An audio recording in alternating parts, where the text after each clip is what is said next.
Thank you for joining me to venture beyond the dualistic yet addictive paradox of right and wrong, light and dark, conservative and liberal, Christian and Muslim, to explore how we can shape new inclusive narratives that unite instead of divide humanity. This episode's guest is Dr. Sahel Inayatullah, professor, political scientist and futurist, the very first chair of UNESCO's Future Studies. Using Thanos and the Avengers, among other analogies, he explains his causal layered analysis, or CLA method, for understanding how we shape the world we live in through narrative.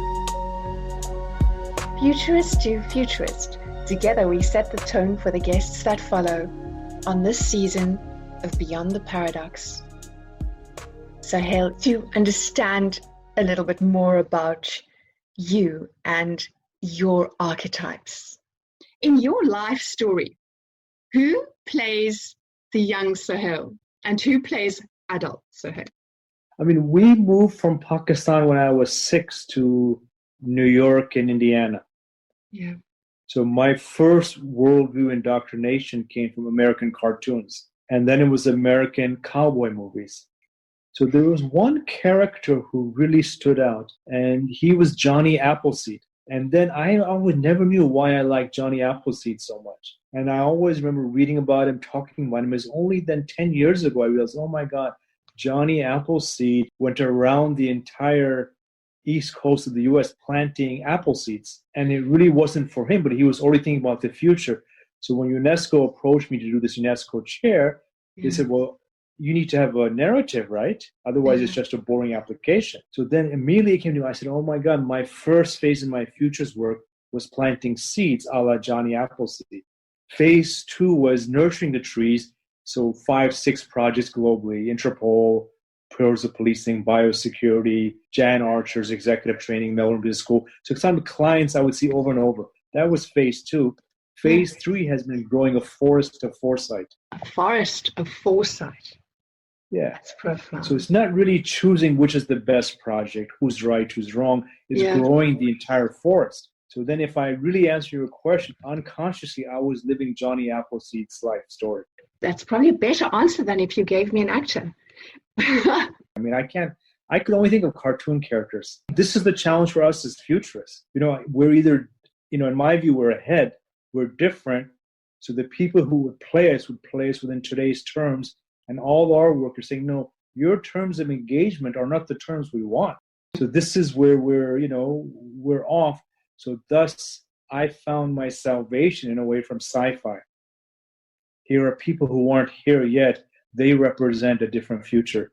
As a teenager, young adult, it was Silver Surfer, slightly, has some angst, can't quite figure it out. It's a bit of a heroism, but kind of off. It was just a typical teenager, surfboard. It was. I think that would have been me. Not quite mindful, clear about his life story, but doing things almost out of sacrifice. It's quite the outlier as well, because you get a lot of these characters that are lone wolves, but Silver Surfer is sort of like, I'm ahead of my time, but I don't know that I'm ahead of my time. So I don't psychologically understand why I don't belong, but I know what I've got to do. We were raised all over the world, so it was always fitting in, are we American? Then we moved to Geneva. We're obviously not Swiss. Then my Swiss friend said, please don't play with the Italians. And I said, why? And they looked at me in shock, don't you know? And I said, well, not really. And then we moved to Pakistan and we moved to American school, and the Americans were like, who are you guys? You've been in the US, but you're Pakistani. So this hybridization of identity we grew up with. What a way to explore that. I mean, I can see where the archetype of Spock comes in now, because I just found this interesting article and I was thinking, it's so crazy that this particular angle, because it's the unconscious emotions in our decision-making process. Do we make decisions consciously and unconsciously? It looks at Spock in the context of a paradox. It's sort of, okay, well, there's this logic, but then there's this element that balances out. Why is that logic so? It's not the logic that we know, that we understand. It's not the logic that sometimes reverts to using the problem that created it to solve it. It's a very different kind of logic. Causal layered analysis. Litany the data. Yes. system, what supports, creates the data, worldview, the cultures, metaphor underneath everything. Is that character or story helping me achieve the vision I want? So because just right now talking to it, it appears, so the hypothesis, we make decisions on metaphor and story, we pretend it's based on data. So Spock is pretending he's emotional, pretending he's data driven, but in fact we know his humanity is first. So CLA has been a process to excavate what are our core stories in our life. And then, however, the kind of saving grace for me was, if Silver Surfer is unconscious of his story, and so this phase in life is now becoming, okay, I'm aware of my story. CLA helps me become aware of my story. And then what I ask with myself and others is not whether your story is wrong or right or wrong character, living the story of, who was the guy? Galacticus, the guy who's eating planets, something like that. This huge entity that eats planets. And to save his wife and kids, he agreed to anticipate the future for him. So it was a kind of a deal made heroically with sacrifice, but of course, Silver Surfer is part of the problem as a young male, right? And then this phase is saying, well, in what ways can I get out of being part of the problem? I think it's just incredibly profound that his context is so, if we're looking at the systems thinking containing hierarchies, galaxy, universe, Earth, society, institutions, individuals, cells, molecules, protons, etc. Yeah. See, and the other way the surfer works, so when I was in Hawaii, of course, we were in Hawaii. There's beaches everywhere. But my professor there, Jim Dater, he always talked about surfing the tsunamis of change. Wow. Yeah. So, and this was saying, okay, well, what parts of change, we can't change global population trends, demographic trends. Me and you can't change uptake of technology. So his view was, well, when the trends are overwhelming, the role of a futurist in future studies is to help others and ourselves better surf them. So now the CLA part is, well, then where is the agency? So agency one is, no, you're sitting on the beach and the surf wipes you out, right? Yeah. So I'm unconscious of the future. Agency two is, I figure out how to surf, I become futures literate, and I can navigate the waters. Now, agency three is really what we're trying to do is, how do we go from surfing other people's stories to being the narrator and the creator of our own story? And kind of this phase, looking now that you prodded me into spaces, the Silver Surfer was the old one. Every workshop I do, so many people come up with the Avengers. And the hidden narrative there is, well, we're used to being lone wolves as futurists outside the system. We're not going to succeed unless we learn how to cooperate. So Avengers in themselves are okay. Together, they're powerful. Now, that's another aspect altogether, because I can't tell you how elated I was when I asked you if you like talking about pop culture and comic characters when you sent me that link to where you actually unpacked Thanos' Infinity Stones for 20 minutes. Before we get to that, there is this element that you were speaking of now in terms of engaging. You talking about team, and then there's the dominant narrative that we sort of still stuck in, which is not really very liberating for one's individual potential. And I think the unconscious mind sort of plays quite a large role in this. And what's interesting is, if you're looking at Spock, sort of, we'd like to think of Spock as being very rational and logical, but we're not. And if we really want to reach people and communicate with them and persuade them, we need to figure out how to talk to their unconscious mind. Yes. And if you look at a space like media psychology, it's not a subject that's very broadly taught, although probably it should be, because if people were aware of it, then they would be a lot more aware of being allowed to be more of who they are, and then through that explore themselves subconsciously. And I'm not going to get into Jungian psychology, although there is an element that I do want to introduce in that, and that's the aspect around the way that Joseph Campbell approached archetypes. And I mean, I remember seeing conversations that he'd had with George Lucas on the ranch in a Jungian archetypal context, unpacking archetypes in Star Trek. So in terms of these unconscious elements and how they play in CLA and the engagements that you have, what are your experiences around that? Because a lot of the problem, the thinking that created the problem, looks at it from a very dualistic perspective. And the unconscious element seems to pre that a bit. So I'd really like you to talk to that. So I know, like when I run CLA workshops of the self, right? So people choose an issue. So this is our contribution as futurists. Instead of yes, no, and we fight or hurt ourselves, we say, no, there's a playful place to play here, and there's options. And all those options make myself feel good. And then now in your work, every movie, TV show operates from that. Every show operates from who has the problem, where's the conflict, and the conflict moves the story along. Yeah. So in our life story, without these selves in conflict, we're purposeless. So it's unveiling, unraveling each of these selves. So the Spock one is obviously two selves in conflict. And then our goal is to be aware of those selves. My goal is to say, okay, when is it appropriate to be data-driven? When is it appropriate to be story-driven? So in my first phase in Futures, I was stats-oriented. And I remember my first speech, the CEO fell asleep. It was so boring. And in my second speech, the Chief Justice fell asleep. I was so boring. So, you shouldn't be laughing, but I understand there's so many things you say. Yeah. Because I thought if my authority came from data. So I said, here's the data on the future of the Pacific or family courts. And then at the end, they just went unconscious. The other way is, okay, well, let me become a storyteller, inspire, and that's great. But then in our world, someone once said, well, he's just planting seeds. So then I found myself irritated. I said, what irritates me about that? Well, I want my stories to lead to new systemic change, to change the field. So the stories that change how we design the future. So this is the integration part. So new metaphor and a new way to organize whatever system we're in, whether it's a food system or a health system or an educational system. The interplay between the selves, how we understand ourselves and how we relate to the world that you're talking about, it's profound because what you're saying, I'm hearing a lot. I know I'm quite a fan of Gurdjieff, the Sufi Gurdjieff. Yeah.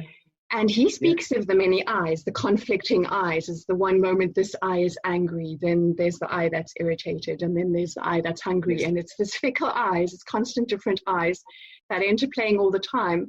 And being able to witness those is quite powerful. You become the observer to a certain extent, and you don't over-identify with one or other of these selves.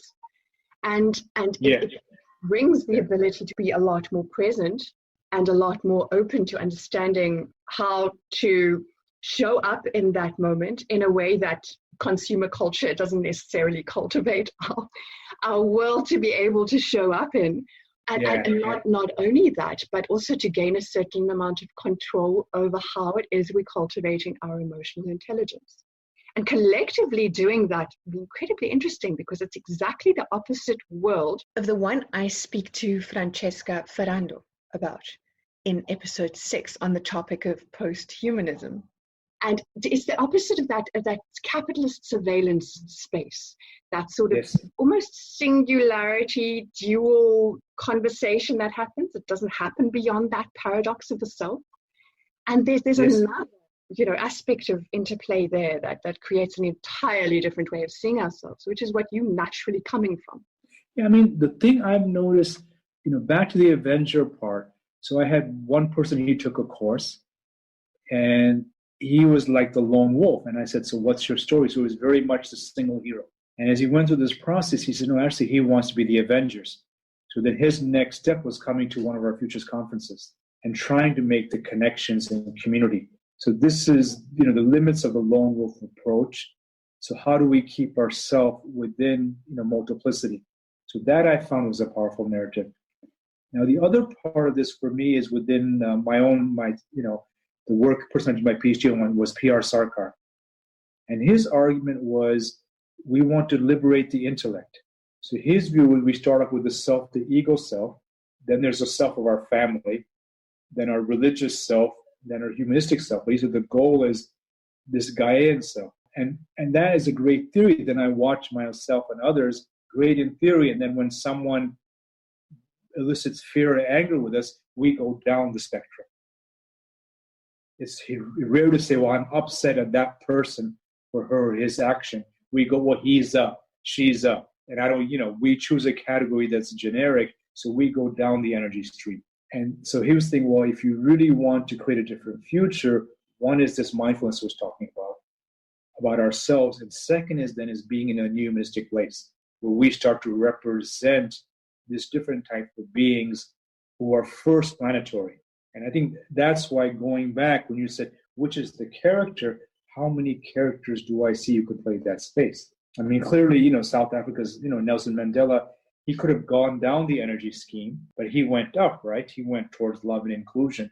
So I see people doing that, and that's quite inspiring. And I think that's why we gravitated to that, because all of us get angry at other people. But when someone takes us to that other space where we represent a different future, more inclusion, and we get inspired. I certainly get more inspired.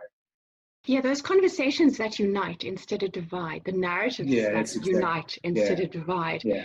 Our media does not encourage, nothing about it encourages conversations that unite. It's a lot of division. Yeah. I mean, the old story was Siddhartha. I remember when I told my wife about how wonderful Siddhartha was, she goes, yeah, that's great. He's an enlightened being. He left his wife and kids. Where's the bliss in that? So, this is, again, it's better to be enlightened and support your family. Right? So this was quite interesting to me, because we grew up Siddhartha as the iconic figure. So, you leave and become enlightened. And this was he's saying, no, from a feminist view, no one leaves. We work together and create a better global village. So this was quite a shift on, again, what you said earlier, the Silver Surfer lone wolf, to how do we create community through new characters. That space around Thanos and the Infinity Stones, I'm trying to remember exactly what the context of that story was. Well, I think it's the Thanos, he has a goal, right? So futures, we have a goal. And he collects these stones to dominate hierarchy over nature, over humans, and to get more and more. And so then our challenge as futurists is that the story we want. So when I'm 6, I think the story, it would have been, I know in terms of the selves part, when we moved to Indiana, my partner was asking me, why do I work so hard? And I was unaware of that. And so when I did a CLA process, I said, oh my God, the origin event was my 3rd grade teacher saying, do you know why Pakistan is so poor? And I said, no. And she said, because you're all lazy. And so that, true or false, but for a young kid, it sets it into the story of all proven wrong. And so this is, again, our message as future is what worked in the past doesn't work. So it worked for me for 40 years. Work harder, more articles, more speeches, et cetera, et cetera. And the suggestion was, well, that worked for a while. And then in the next phase in your life, maybe you don't need to prove her wrong. He's probably died 30 years ago. So then it became creating the future from a conscious, mindful space versus creating a future from a reactive, let me show her, living the future from an old trauma. So, go ahead.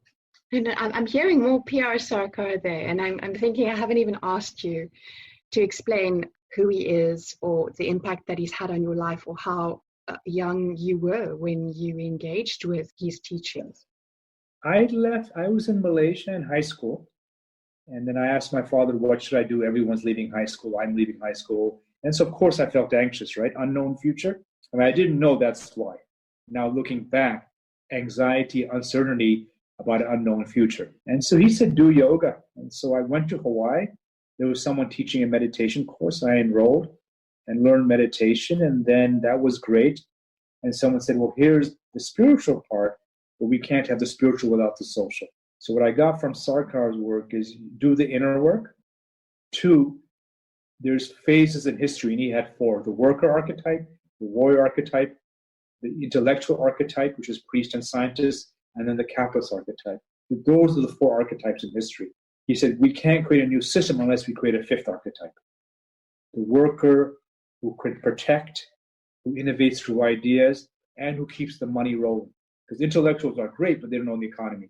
The capitalists are great, but they keep everything for themselves. Workers suffer too much. Warriors always want to expand. So, there's a 5th force that creates the new leadership.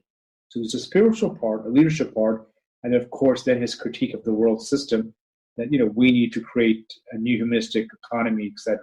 And what I liked about his work, as a young futurist, was many spiritual groups were anti-AI, anti-robotics, anti-technology. And he said, no, the goal is to use the new technology so we can focus on what's most important. And so what's wrong with working only a day a week? So it was a very different take, and that fit into my readings in sci-fi, as Isaac Asimov talked for all those people. So that for me was an inner integration of technology with spirit and seeing things not from a local nationalistic view, but from the lens of global governance.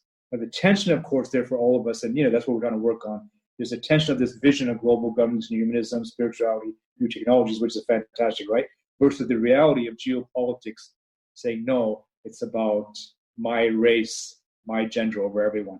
So that's that tension we're living through now. This fifth archetype, it's interesting because you choosing to talk about Thanos and the Infinity Stones and what each stone means, what each stone represents, and the idea of, from the perspective of the four archetypes, that one person has it and one person wields it, becomes then slightly different when you look at the fifth archetype, because then it becomes a collective wielding. But to put that in context, please, can you tell the listeners what your interpretation of each of the stones was in the talk that you gave? So for me, it was saying he's collecting stones for his vision of the future. And my view was, okay, great. What are the stones as futures we need to collect? So one is the stone of mindfulness, right? Don't do foresight work if you're unconscious, because then I'm going to make the workshop worse. My intervention will make the company worse. Second is, what's the use future? Like, again, what's my baggage that used to be useful that's no longer useful? Get rid of that. So I'd ask, I was in Brunei, other countries, and they said, well, our use future is 9 to 5, surveillance work, instead of letting people work where they want to work and how they want to work. But the third kind of stone is the stone of disruption, emerging issues, right? Anticipation, what's emerging down the road. Each one of us has to know that. That's our core skill set. But then the part that many forget is they become predictivists. Here's what's going to happen. And their claim to fame or authority is they predicted 10 things right. And of course, good for them. We all do that. But that's really not our work. Our work is making sense of anxiety. So the fifth stone for me was the scenarios. We don't say this is going to happen with coronavirus. None of us know. Scenario 1 for me is zombie apocalypse. And then scenario 2 is this is seasonal. It'll be like the flu, there'll be vaccinations. Scenario 3 is no, there's going to be some new genomic AI company which actually comes up with an amazing solution. And so then I start to, so then we're no longer looking at here's the future, because everyone's saying something different on corona. Always is, well, here are 3-4 futures of the coronavirus. And then the fourth scenario, actually, this helps us build a better world. The virus is the burning platform that makes us more virtual, climate change gets mediated, etc. And then the fifth stone is the one of the vision. Where do you want to be? And the last final stone is, if that's where I want to be, what's my supportive narrative? So I took the Thanos story and said, well, it's a great story. How do we use this for us as futurists? What do I need to collect in my journey to be better at what I do? And then how do I work with, whether it's young children, corporations, government, how do I make that work? And so now talking to you, the part I didn't get, your questions have got me, well, Thanos was individual, it doesn't work. The Avengers is cooperative, that works. Thanos is going from this kind of deepening darkness, elimination, we're going towards unity, bring more light. And also what works, the Avengers are frail. I think that's what's interesting. We're not, the frailty is part of us as a discipline of future studies, of foresight. Many people think we're quacks. So it's not like, we're hotshot Nobel laureates. We're frail trying to make it work. A hotshot Nobel laureate. Yeah, that's interesting. There's also a context around that narrative, because someone might think that if I can't win a Nobel Prize, then I have nothing to give to humanity. And that's a very destructive narrative. We did a CLA game on that once. And the headline one was Futurist Wins Nobel Prize. And so then as we deconstructed it, someone said, wait a second, shouldn't it be futurists as a community win a Nobel Prize? And that was round 2.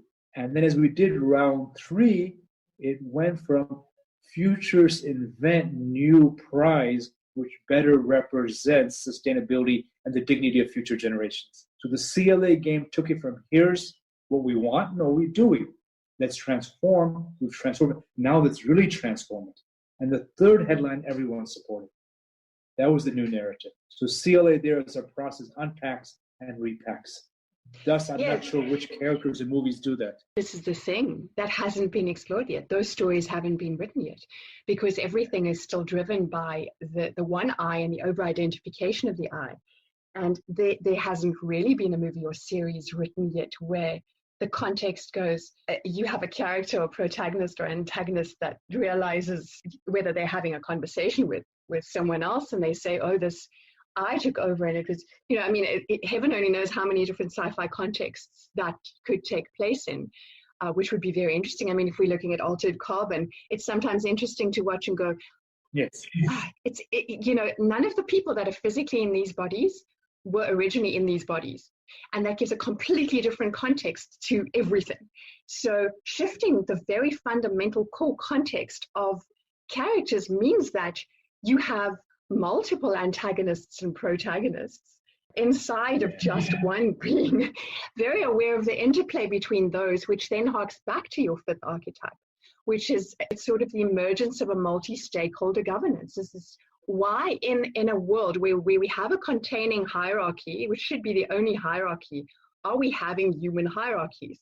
No wonder we're not making it on the planet. No wonder we can't sustain ourselves. Without the multi-stakeholder governance model, it doesn't make sense. So it's natural that kind of conversation would have emerged from the space that you had. It's speaking of emergence. Well, that's interesting. That's why Altered Carbon works. We think he's doing X, and in the process of discovery, he finds a new purpose. And that new purpose, we learn more about him and becomes interesting. So it's the unveiling. Yeah. And what you were saying about not working, don't do foresight work without the context of mindfulness. I think that's incredibly profound because, and it's not often discussed, and a lot of people just do a lot of things without being mindful of what they're doing. It takes a lot to even think about what that means, let alone apply it or implement it. Essentially, the argument is that anticipation is about emancipation. This is really how we want to use the future. And anticipate, then the emancipation is emancipating from my own asleep selves, my own nervous, anxious self. That's kind of one emancipation. Then emancipating us from systems that are red tape instead of green tape that help create innovation. Then emancipating us from what's called the used future, futures that don't work, but we keep on doing it. So an example that I've used is when I was recently in Pakistan, I went to the Safa Gold Mall, and they had 3-4 guards to stop the Taliban from going in, which is wonderful, right? Metal detector.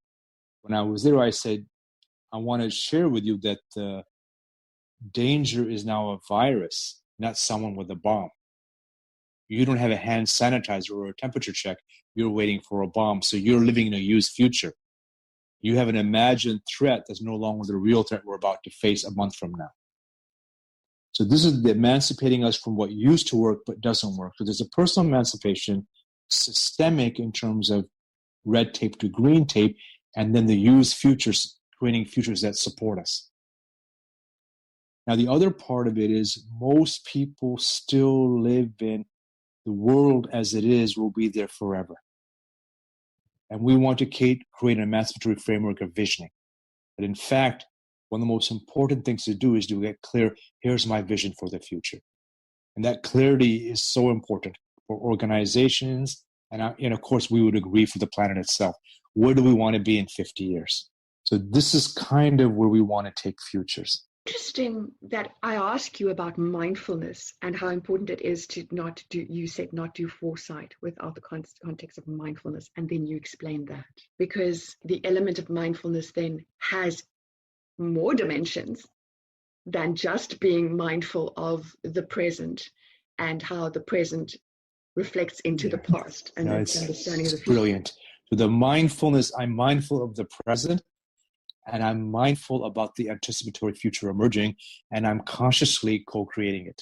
And I'm aware that I'm a conscious co-creator. That could be a very simple step. What food do I want for lunch? What parts of the world's resources will I use? What will I be eating? Because that's an act of creation versus how do we as a community start to imagine the world we want. So this is, some people say, well, don't think about the future, be mindful of the present. I say, yeah, we agree. But we're always going to be acting in the future.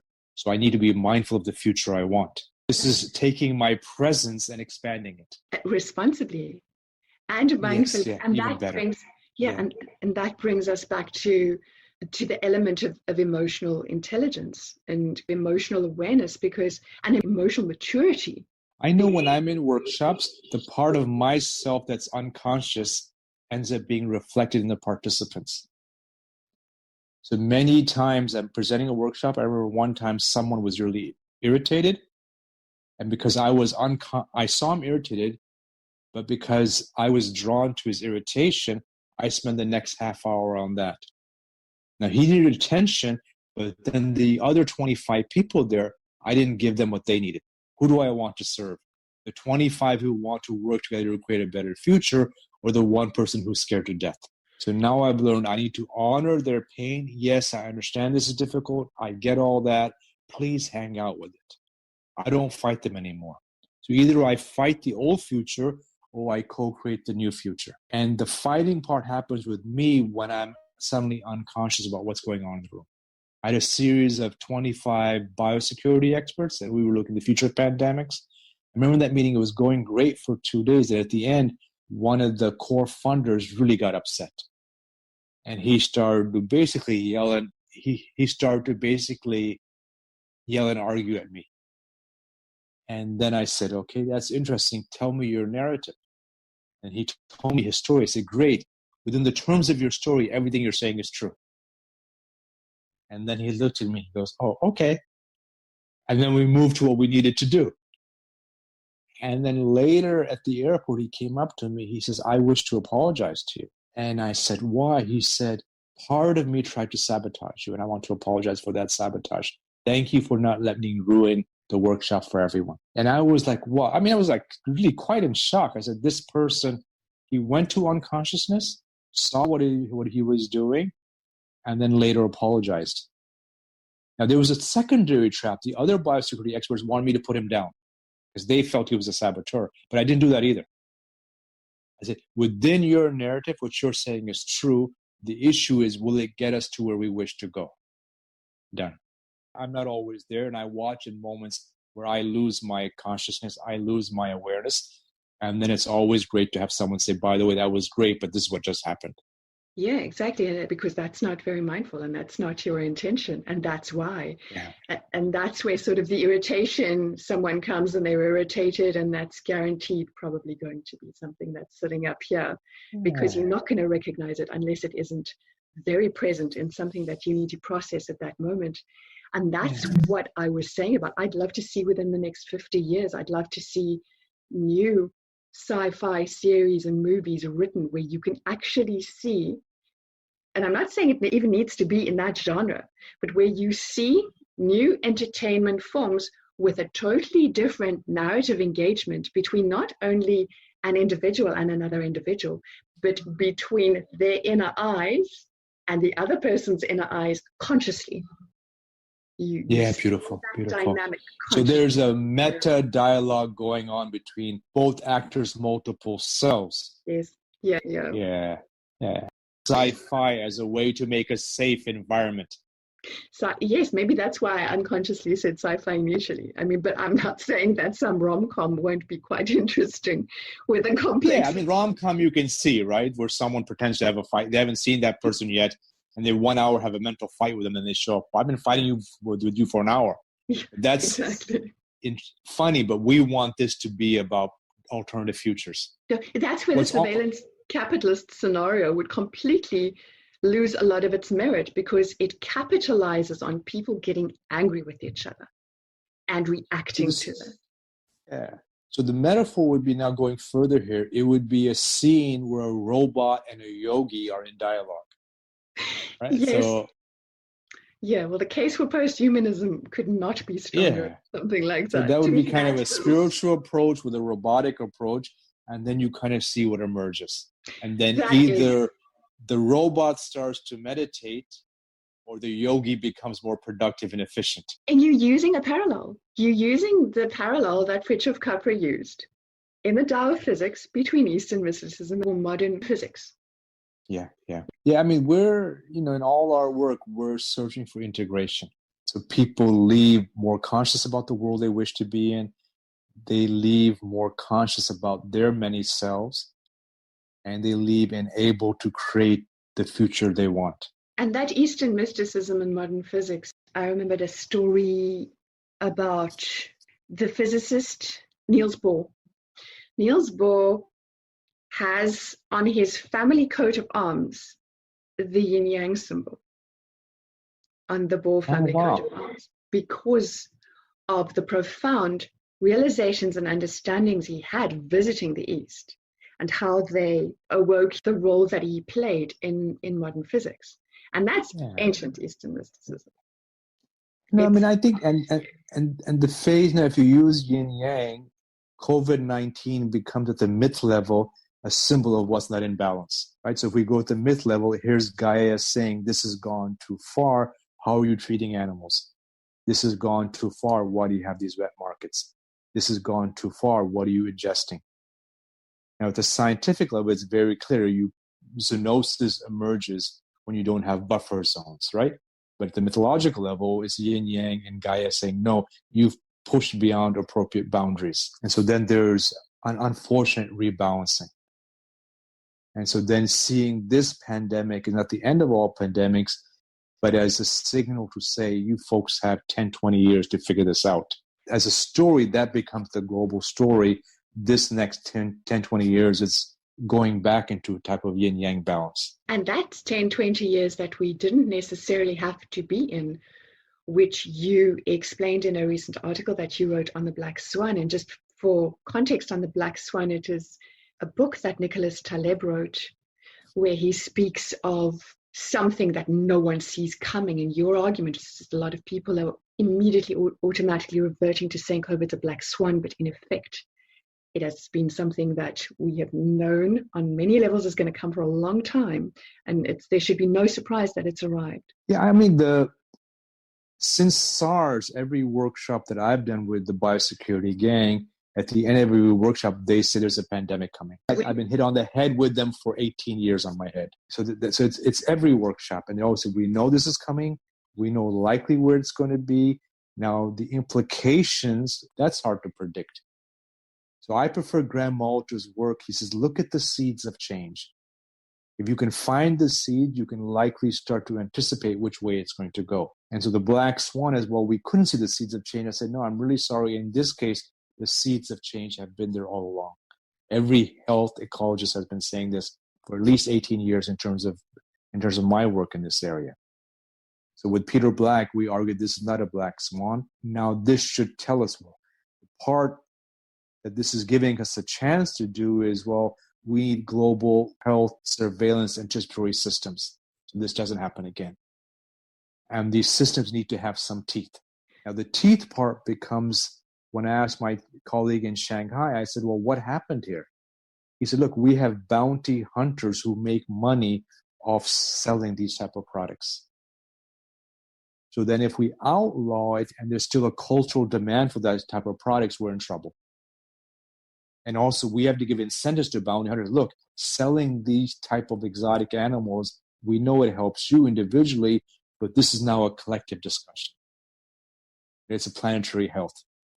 And the other thing, to me, it shifts at the yin-yang level is the story that security is gained from weaponization. So what do you do with your weapons and air force when you can't stop a little virus? So to me, the shift is security is gained from ensuring the most vulnerable are protected.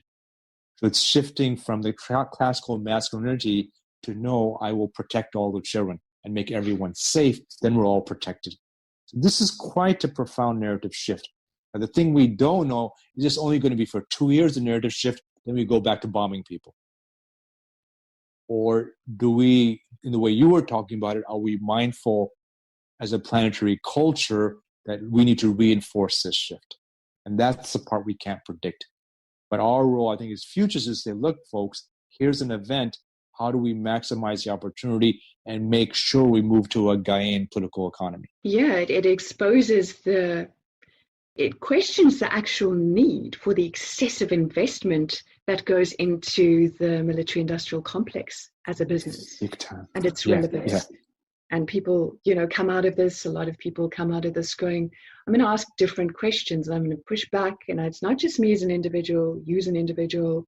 It's a lot of people as individuals pushing back going, that's not okay actually anymore. Yeah. If the elite are susceptible, then then we don't have a protective system. Yes. And another thing that we spoke about, I remembered in our last part of the conversation, was the Kardashev Scale. Yes. It's interesting with the Kardashev Scale, how you said you'd used it in your workshops, how these different types of civilizational sort of levels, so it's technological advancement based on the amount of energy that the civilization is be able to use. And the measure is proposed, so Kardashev is a Soviet astronomer, Nikolai Kardashev, and it was the 60s, and the scale had its 3 designated categories, and the one was the type A civilization, also called the planetary civilization, can use and store all the available energy on its planet. Type 2, also called the stellar civilization, could use and control energy at scale of its stellar system. And type 3, also called galactic civilization, can control energy at scale its entire host galaxy. And this goes up to 7. And I mean, I don't even think that we're on 1 or 2. And I find that this is a very interesting context in which the Silver Surfer's realm works. So the fact that you use this in your workshops is amazing. Yeah, I mean, the one where Kardashev starts is type 0, where we are. We're using fossil fuels in a governance cultural system that is divided. So nation states and religions divide us, but our energy needs are planetary. So his conclusion to why there's been no first contact is that other civilizations come to our level and blow themselves up or die because of climate change. So then his solution is move towards solar and develop, going back to the spiritual part, a planetary cultural governance system that's mindful of itself. In cybernetic language, has feedback loops where the feedback loops support innovation as opposed to destruction. So he said if we can create a global governance system, then we're in good shape. So if we use COVID-19 and the pandemics coming, as those are forcing us into a global anticipatory system that's protective of everyone. And so Kardashev says, if you don't do that, guaranteed you don't survive the century. Yeah, then so Thanos this in comes. The workshops, then Thanos comes. Then Thanos comes. Kills half the world population. Yeah. But then the Avengers as archetypes, now suddenly Avengers were flying superheroes, and now everyone's rewriting the Avengers as nurses and doctors and physios and people on, they're still using military metaphor, the front line, but then here's the Avengers working together. Frail, but stronger together. Yeah, beautifully said. Beautifully said, yeah. Taleb's anti-fragility. Oh, okay. Yeah.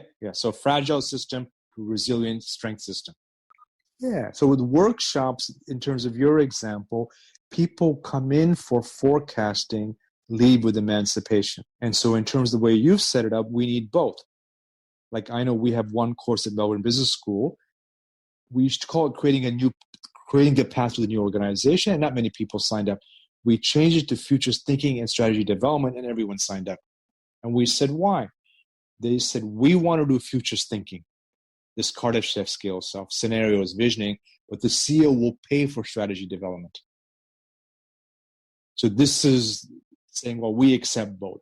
People come in wanting strategy, strategic foresight, but we know at a deeper level, they want to transform inside and outside.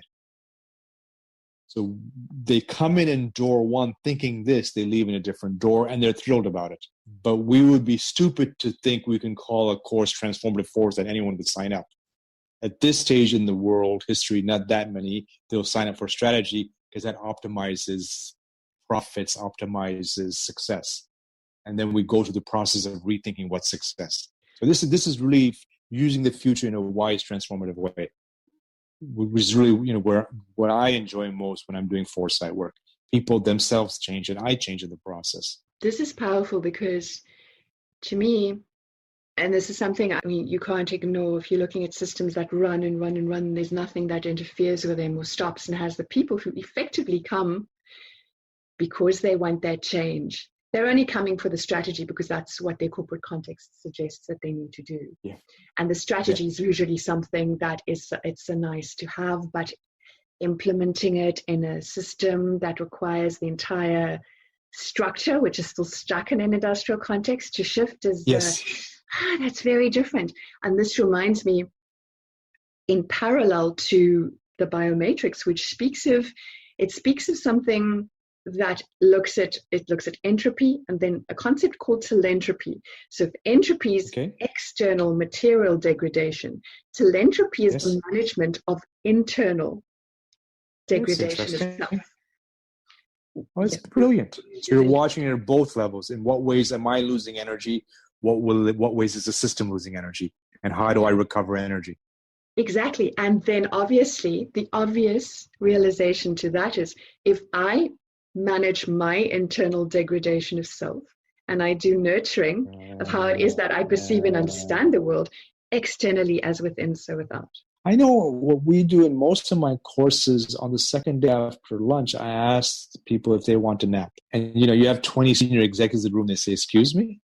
I said, well, would you like a 10, 20-minute nap? And they're looking, I said, look, I sense we're tired. This is high conceptual stuff. Let's take a breather. And then someone says, how about a guided meditation? And we do that. So this is, again, there's so much information we're doing in the course. How do we slow down and open our minds so it's easier? So sometimes we nap, and sometimes I take them on a guided meditation to the year 2030. And then exactly the inner entropy is reduced. And so the normal view, here's the truth. As I traveled around the world with my parents, I said, oh my God, everyone has a different view of truth. So that was the first insight. Second, when I noticed arguments in different countries, everyone had different criteria of who wins. In Pakistan, it was who says the best poem at the end, the Farsi couplet. In the US, it's show me the bottom line. In Europe, which philosopher can you quote? And I thought, oh my God, the terms of what's reality also change. The goal is not right or wrong, it's depth. And so when I started to put this together, it pretty much it was pretty clear. There's litany, the headlines, the data. There's system, the cybernetic systems, the eco-health systems, rules, the carrot and sticks. Then there's worldviews, the multiple perspectives. Underneath that is always a story. Everyone has an unconscious metaphor which they use as their anchor, or how they used to define what's true or false. So then it became very clear to me, if I want a better solution, I need to go through layers, because the solution is always at a deeper level. And then if I change the story from factory to Gaia, but then I still have to ask myself, if we're in a Gaian civilization now, what's my new litany? Litany is the measurements everyone can see. Otherwise, great story, no evidence. So the industrial factory, the evidence is number of widgets produced, meaning profit. In a Gaian system, what would be the new evidence? So then it's a quadruple bottom line: prosperity, people, planet, prosperity, people, planet, spirit, or purpose. So then, okay, now I have a new story and I have a very measurable system. Is there prosperity? Yes. Are people included? Is there social inclusion? Is there sustainability index? Is there a spirit or purpose? People understand why they're there. So now I have something measurable and I have a new story. Then I ask myself, well, if that's the case, how do we redesign the world system to create a quadruple bottom line? So if we go back to the story of COVID-19, it's saying you're only focused on economy, you've forgotten nature, spirit. And as this hits the most vulnerable, we're saying if the most vulnerable are hit, people are also forgotten. So if you put those four circles, a good system measures that. So CLA became a way to include scientists, systems people, philosophers, and storytellers. And all four are appropriate ways of knowing the world, and we have to use all of them as assets in a structured way. One of the things that I find interesting around the shift to the narrative is where the whole ESG, environmental, social governance, is so big and everyone's ESG investing, but it's almost as if the only thing they're really aware of is the E. Yeah. Where is the S? There's so many measurements for E. There's carbon disclosure. There's a number of different ways that companies focus on E. There are multiple ways. But where's the S? How do you measure S impact? It's not considered. It's not included in first world considerations for ESG. The governance, I mean, I don't even know if anyone sees the G or knows that the G exists. Yeah. But this is where your environmental is your gain, and your social is obviously totally different social impact. To me, that's the core of that should be CLA driven in terms of how it's set up. And then your G should be how well can you act as a multi-stakeholder governance model in society, whether you're an organization or a government or whatever it is. And then you have your ESG, and then you're investing in something that really, really makes systemic impact. Otherwise, what's this E that stands alone? And how much greenwashing is in that E? So CLA is, okay, here's a structured way to think about variation that includes mythology and science. And I think that's why it takes. Yeah, and that's S. It's the S to me is if it doesn't have post-humanist core elements to monitor and evaluate that S's impact from any investor's perspective, it's not going to be systemic. Yeah. It's not going to sort that investment out at the root cause. It's going to continue. It's just going to be interventionist aid effectively, because people's narratives and individuals' narratives are so excluded in their value from the collective because the organizational structures will crumble if those narratives emerge. CLA has that personal dimension, and of course the structural dimension. How do we make better national, global, or a government or community policy? So apart from your TED Talk, where else can listeners go and find out more about the work you do and understand a bit more about narrative theory and CLA? So one is our website, metafuture.org. Then we have two pretty big, there's two 600-page books on CLA. CLA Reader, CLA 2.0, and now in a year from now, 2 years, I'll have another 600-page book. So these are big-time evidence-based case studies of the use of CLA around law enforcement, around agriculture, biosecurity, you name it, someone somewhere has done a PhD or a national plan on it. So there's the text, there's videos, there's a website, and should have up some online courses pretty soon that help people through this process. Now that we've expanded our vocabulary and added a very valuable acronym, in the next episode, we focus on the valuable acronym of STEM. That's science, technology, engineering, and mathematics.